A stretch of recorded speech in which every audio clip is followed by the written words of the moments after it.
We're looking at the fallout from Tuesday's election results. Sweeping victories by Democrats are leading some Republicans to call for drastic changes. Here's Christine Frizzell with the latest. It was the first time in a long time Democrats have had a lot to celebrate. Not just winning elections, but winning by a landslide. Abigail Spanberger by 15 points in Virginia and Mikie Sherrill by 13 points in New Jersey. Plus the overwhelming passage of a redistricting ballot measure in California.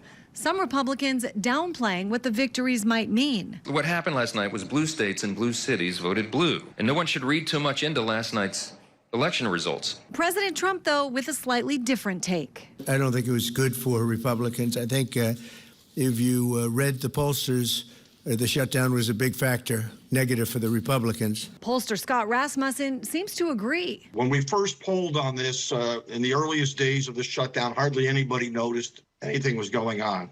As of yesterday, 44% of voters nationwide say they have been impacted. Voters hate shutdowns and they blame the party in power. President Trump is once again calling on Senate Republicans to end the filibuster rule, which requires 60 votes and not just a simple majority to pass legislation. If you don't terminate the filibuster, you'll be in bad shape. We won't pass any legislation.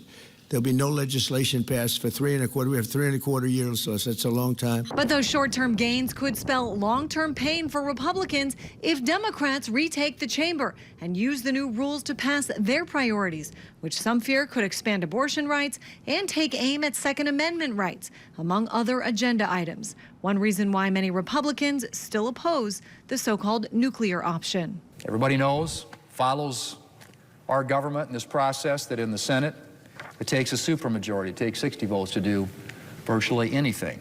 Exit polling found economic issues were the most important issues for voters. Some Republicans say if they focus more on bringing down costs, they could fare much better in next year's midterm elections.